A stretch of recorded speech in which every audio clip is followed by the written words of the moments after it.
자, 최고의 투자 전략을 찾아보는 시간입니다. 투자 알고리즘, 오늘은 SK증권 영업부 금융센터 조성우 부장 함께합니다. 어서 오세요. 안녕하세요. 네, 부장님 반갑습니다.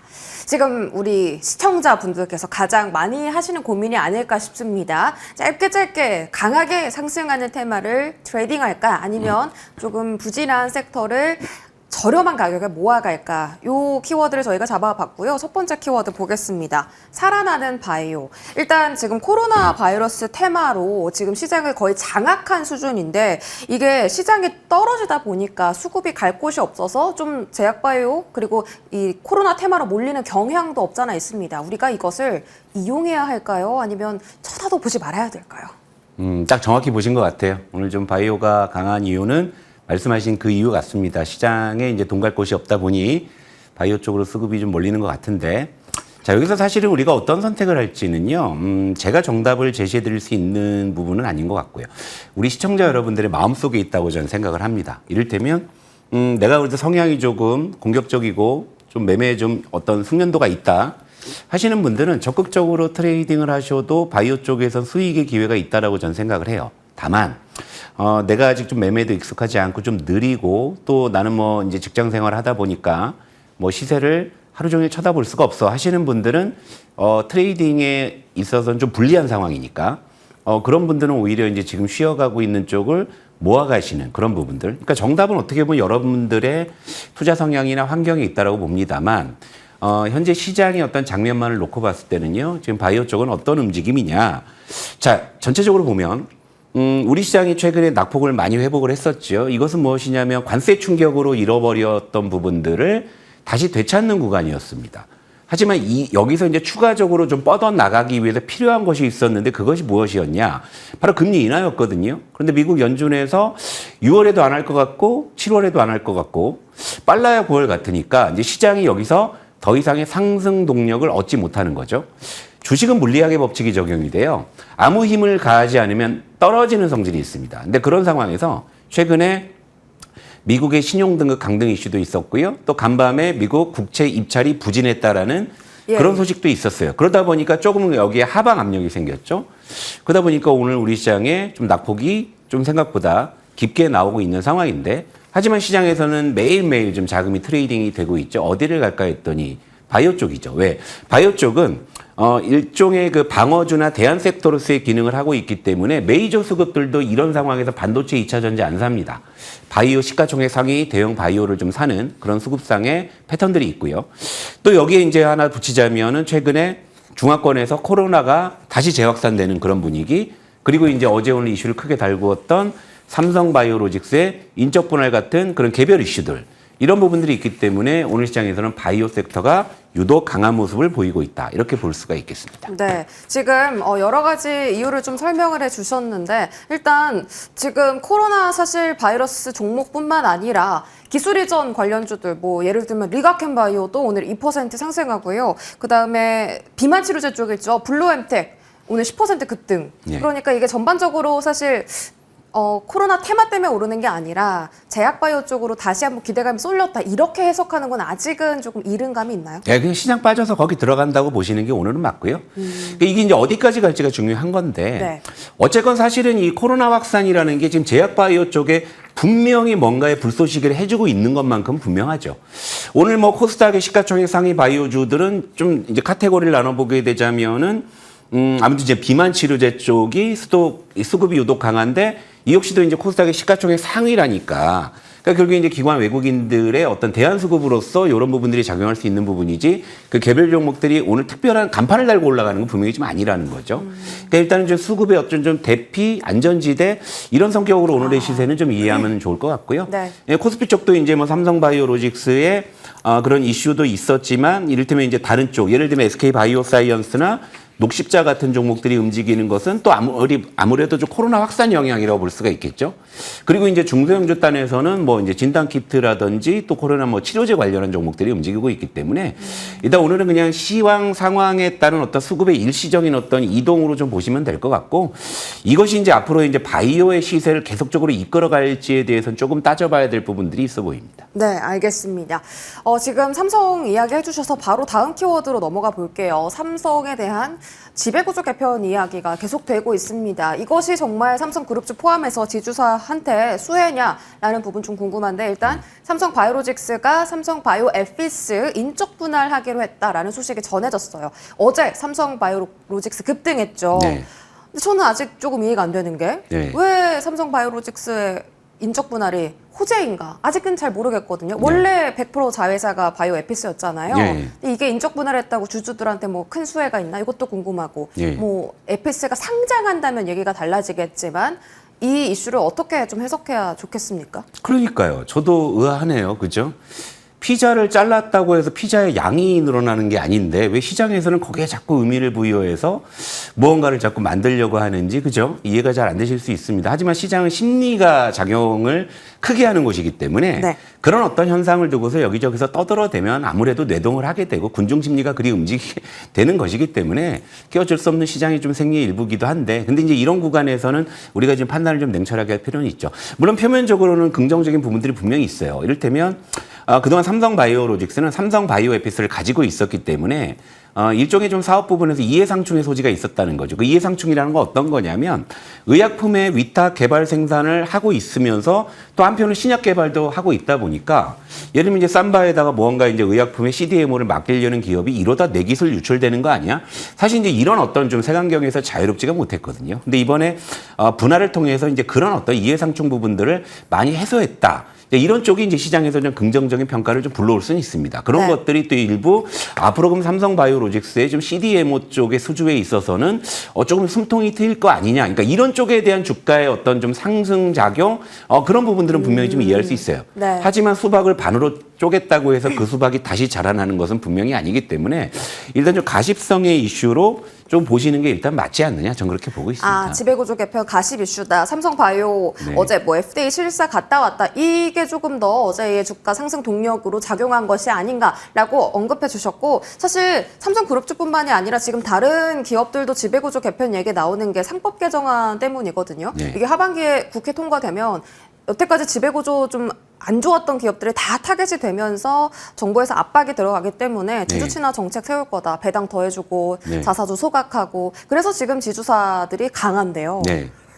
이렇게 생각한다면 삼성그룹주 포함 많은 지주사들이 좀 수혜 볼 수 있지 않을까요? 그렇다면 그건 이제 우리가 범위를 삼바로 축소할 게 아니라 지주사 전체로 본다면은 그 모멘텀 맞을 수 있죠. 하지만 지금 우리가 이 자리에서 삼성바이오로직스 인적 분할이라는 이슈를 다룬다고 했을 때는 그 이슈는 이제 가십성의 이슈라고 볼 수 있는 부분이고, 자 상법 개정을 하게 되면은 자사주 보유 비중이 뭐 높은 종목들에 대한 어떤 그런 기대 심리는 그건 지금까지 오늘만 반영된 게 아니라 사실 야금야금 신압으로 시장에 반영되었던 부분이거든요. 이럴 때 오늘 CJ 같은 경우도 급등을 하잖아요. 많이 올라요. 예, 왜냐하면 올리브영 또 시장에서 색안경 끼고 또 뭐 올리브영 떼서 상장하겠지 뭐 이랬다가 상법 개정이 되면 이제 그게 이제 쉽지 않아지는 거잖아요. 그러니까 이제 다시 그냥 이제 합병하는 쪽으로 이야기들이 나오니까. 그러니까 이제 그런 어떤 모멘텀으로 지주사들이 움직이는 쪽에서 그 지주사 섹터에 대한 어떤 관심은 전 유효하다고 봅니다만, 삼바의 어떤 뭐 인적 분할 하나만으로 이제 삼바의 주가, 뭐 삼성물산의 주가가 앞으로 계속 올라가느냐, 이제 그런 쪽에 대해서는 제가 이제 의구심을 갖고 있다. 이렇게 정리를 드리도록 하겠습니다. 알겠습니다. 상법 개정안에 대한 모멘텀이 있을 수 있지만 지금 삼성그룹주만 봤을 때는 그렇게 큰 호재성 이슈는 아니다. 단발적 이슈일 수 있다. 이렇게 평가해 주셨고요. 다음번에 또 자세하게 알아보죠. 다음 키워드는 반도체 조정시 매수인가입니다. 우리 부장님께서는 일관적으로 조정시 매수가 맞다라고 언급을 해주셨고 레거시에 대한 기대감 하반기에 부상할 수 있다고 해주셨는데 사실 최근에 반도체 종목이 반등한 이유를 보면 다 HBM 쪽이었거든요. 여전히 레거시 편이세요? 사실 반도체가 지금 뭐 인디안 기우제처럼 되는 그런 양상이긴 한데, 그래서 제가 뭐 나올 때마다 반도체 말씀드리면 일부 시청자분들은 쟤는 오르지도 않는 거 뭐 이러실 수도 있겠습니다만, 일단 좀 반도체는 이렇게 우리가 큰 틀에서 한번 좀 꼬리에 꼬리를 물고 가보면 이해가 쉬우실 거예요. 자, 반도체 상승은 말이에요. 결국에 우리 코스피가 지수 게임이 가능하냐 아니냐의 문제인 거잖아요. 반도체 상승 없이 코스피 지수가 과연 올라갈 수 있을까? 그런 부분들을 봤을 때 결국에 이제 반도체는 매크로 환경에 가장 큰 영향을 받을 수밖에 없는 우리 시장을 대표하는 그런 섹터이기도 하죠. 근데 분명한 것은 저 역시도 인정합니다. 지금 당장은 반도체가 당장에 올라갈 것 같지는 않아요. 올라갈 만하니까 또다시 금리 인하 지연됐죠. 또 신용등급 강등 이슈 미국에 있었죠. 여러 가지로 매크로 쪽에서 다시 노이즈가 있다 보니까 네. 반도체가 후련하게 올라갈 수 있는 그런 환경이 지금 갖추어지고 있지 않는 상황이잖아요. 금리도 뭐 언제 내릴지 모르겠고. 하지만 이제 최근에 뭐 트럼프가 조금 순해져가지고 관세 협상이 조금 일단 우려가 좀 완화되다 보니까 반도체가 반응을 하기도 했습니다. 네. 그래서 무엇이냐면 반도체가 올라가기 위해서는 두 가지 퍼즐이 필요한 거예요. 관세 우려가 지금보다 더 완화돼야 될 것이고요. 이제 시장에서 금리 인하에 대한 어떤 시그널이 와야 된다는 것이죠. 그럼 여러분 지금 생각을 해보세요. 다음 주에 있을 우리나라의 금통위에서도 지금 금리 인하가 좀 유력하게 전망이 되고 있는 상황이죠. 물론 이제 미국이 좀 5월이나 6월에 좀 내려주면 우리도 홀가분하게 하겠지만 대내 어떤 경기 상황이 지금 금리를 좀 내릴 수밖에 없는 상황인데 지금 미국이라고 해서 지금 금리를 올릴 상황은 아닌 것이죠. 미국 역시도 지금 통화의 어떤 정책의 방향은 인하 쪽이 맞습니다만 트럼프의 등장으로 인해서 관세를 인해서 인플레이션이 좀 노이즈가 있었고요. 그리고 좀 노이즈가 계속 있는 상황이잖아요. 뭐 부채 한도나 뭐 이런 얘기 나오면서 그러다 보니까 금리 인하의 속도가 좀 우리가 생각한 것보다 늦춰지고 있는 것일 뿐이지 방향이 금리 인하라는 기조에 대해서는 변함이 없는 부분이거든요. 네. 그렇기 때문에 앞으로 금리 인하의 기조가 확인이 됐을 때는 시장은 그 유동성 효과나 유동성 기대감으로 랠리를 펼칠 수 있을 것인데 그때 가장 먼저 앞서서 나갈 수 있는 녀석이 과연 누구일까? 그게 반도체라는 반도체다. 거죠. 그런데 아까 말씀하신 것처럼 최근 시장에서 반도체가 이제 좀 꿈틀댔을 때 뜯어보게 되면 HBM 쪽이 조금 더 강한 모습을 보인 것도 맞습니다. 그것은 뭐냐면 지금 시장의 논리가 아직은 HBM 쪽이 주도권을 갖고 있었던 것이고요. 네. 얼마 전에 트럼프가 중동 순방을 했을 때 사우디에서 뭐 1조 달러대의 뭐 투자를 유치했다 이런 얘기할 때도 한미반도체나 SK하이닉스가 그런 수익 기대감으로 반응을 했었거든요. 그러니까 아직 시장의 논리에서 반도체는 HBM 쪽이 조금은 더 시장의 논리에선 주도권을 잡고 있습니다만 앞으로 산업의 논리로 봤을 때는 HBM이 계속 주도권을 잡을 수 있을지에 대해서는 저는 여전히 계속 물음표를 갖고 있는 그런 상황이기 때문에 전 반도체는 그냥 조정시 계속 유효하다 이런 말씀 좀 드리고 있습니다. 네. 관세 완화 그리고 금리 인하 사이클이 조금 더 와야 반도체가 반등할 수 있다고 하셨는데 아직은 그런 시그널이 미국에서는 없고요. 한국에서는 금리 인하 지금 기대감이 있긴 합니다. 레거시에 대한 예. 계속 그 수혜 언급해 주셨고 그럼 좀 종목으로 좀 깊게 들어가 볼까요? 삼성전자 이외에도 좀 바라볼 만한 레거시 종목이 있습니까? 일단 이렇게 생각하시면 되죠. 지금 일단은 반도체가 움직이려면은 대표주들이 일단 추세를 잡아야 되는데 네. 아직 삼성전자나 SK하이닉스가 이렇다 할 추세를 잡았다라고 볼 수는 없습니다. 물론 단기적으로 본다면 하이닉스 쪽이 조금 더 그런 이슈나 재료에 조금 더 반응하는 모습을 보였기는 해요. 그래서 이제 산업의 논리로 보면 아직은 HBM이 우세해 보이지만 시장의 논리로 보면 한 번 큰 시세가 나온 섹터는 다음 시세가 날 때까지는 분명히 시간이 필요하다라는 거죠. 그것은 우리가 비단 뭐 반도체를 예를 들지 않아도요. 작년에 화장품이 그랬다가 1년 동안 쉬다가 이제 꿈틀대고 있고요.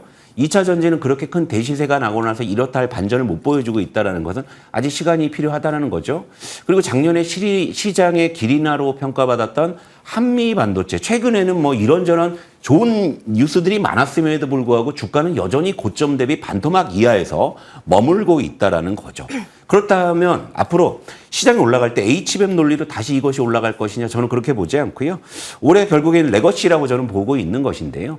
올해 말에 이제 윈도우 10의 업데이트가 종료가 되면 저는 레거시의 교체 수혜가 촉발된다고 분명히 좀 말씀을 드렸을 거고 HBM 쪽은 냉정하게 좀 제가 객관적으로 보자면 SK 하이닉스 정도만이 시장 수익률을 따라가는 그런 정도. 그래서 지금 이제 종목을 말씀해 주셨지만 결국에 반도체 토톱에 대한 기대감은 여전히 유효하다는 것이고요. 여기에 우리가 HBM 쪽으로 조금 더 후한 점수를 주고 싶으신 분이 계시다면 하이닉스가 맞을 것이고 그리고 레거시 쪽에 조금 더 점수를 주고 접근하시려면은 삼성전자가 좀 맞다라고 보고 있고요. 저는 삼성전자 쪽에 그래서 조금 더 힘을 실어주고 있다. 이렇게 정리해 드릴게요. 종목은 말씀 안 해주시고 또 결국 반도체 투톱이네요. 왜냐면 이제 애들이 올라가야 그 다음에 뒤따를 애들이 보이는 거니까 지금 너무 앞서가면 안 되죠. 네. 일단은 지금은 네, 좀 네. 길게 봤기 때문에 삼성전자만 네. 말씀 주셨고요. 자, 다음 키워드 신재생은 끝물인가? 아니, 지난주에 그렇게 강하더니 어제 조정, 오늘도 추가 조정이 나오고 있거든요. 하나솔루션 포함해서 뭐 풍력주까지 오늘 좀 같이 떨어지기 때문에 신재생 쪽 어떻게 대응할까요? 제가 뭐 4월 말에 이제 가정의 달 특집으로 태양광, HD 현대에너지솔루션도 말씀드려서 뭐 어린이날, 어버이날, 스승의 날까지 잘 치르신 걸로 알고 있습니다만 제가 지난주 이 시간에 신재생에 대해서 분명히 말씀드렸을 거예요. 단계에 너무 튀었다. 네네. 그러니까 3만 원의 HD 현대에너지솔루션과 4만 원의 HD 현대에너지솔루션은 엄연히 다른 종목이다. 가격이 다르기 때문이죠. 물론 이제 그 뒤에 추가적으로 급등을 해서 뭐 HD 현대에너지솔루션은 이제 경고 종목으로 지정이 돼서 뭐 단일가 거래가 되기도 했습니다만 굉장히 지금 신재생 쪽이 단계 워낙에 과다하게 올랐기 때문에 거기에 따른 어떤 조정은 좀 불가피해 보이는 측면들이 있고 특히나 이제 오늘처럼 좀 시장의 조정 압력이 클 때는 아무래도 이제 좀 많이 오른쪽에서 조정 압력이 좀 크게 나오기 마련이기 때문에 네. 단기적으로 이제 신재생주는 일단 좀 조정 국면에 진입했다라고 볼 수 있어요. 하지만 신재생이 올라가는 그런 이제 배경에는 물론 이제 트럼프의 그 중국산 태양광 뭐 관세 3,500%가 바닥에서 그들을 일깨웠지만 그 이후에 시세가 났던 부분들은 대체로 보면 정책 기대감이 훨씬 더 많이 반영이 됐었거든요. 그러다 보니까 태양광, 풍력 다 같이 움직였던 것이죠. 그래서 앞으로 정책 기대감은 계속 유효하다고 봅니다. 그래서 신재생 쪽은 조정이 어느 정도 진행된 다음에 전 재진입이 충분히 가능하다고 보는데 네. 근데 중요한 건 태양광 같은 경우에 단계 너무 오버슈팅이 됐기 때문에 조정을 받을 만치 받았다 생각을 하더라도 추가적인 변동성이 나올 가능성은 충분히 있어요. 하지만 이제 신재생 같은 경우에는 여러분들도 보셔서 아시겠지만 태양광이 먼저 치고 나가면 풍력이 따라갔고 그다음에 수소가 끌려오는 그런 패턴들을 여러분들께서 염두에 두셨을 거예요. 그리고 또 재밌는 건 뭐냐면 오늘 조정을 받는데도 불구하고 그 순서대로 조정폭이 덜합니다. 태양광이 조정이 제일 크고요. 풍력이 덜하고 수소 쪽이 조정이 제일 약한 쪽. 왜? 덜 올랐기 때문에. 이런 관점에서 본다고 하면 앞으로 신재생이 다시 반등할 때는 여러분들이 그런 변동성을 피해서 접근하신다면 네. 오히려 지금 가장 메리트가 있는 수소 쪽이 가장 좀 매력이 있지 않을까. 그래서 제가 뭐 지난주에 그 후속으로 두산 퓨얼셀도 한번 말씀해 드렸던 걸 기억나는데 여기선 제가 종목 하나 더 추가하겠습니다. 뭐예요? 일진 하이솔루스까지 좀 보실 필요가 있지 않나 이렇게 말씀드리도록 할게요. 네, 알겠습니다. 조정 시에는 재진입 가능하다 언급해 주셨고 종목 하나 더 추가로 언급해 주셨습니다. SK증권 영업부 조성호 부장과 이 시간 함께했습니다. 고맙습니다.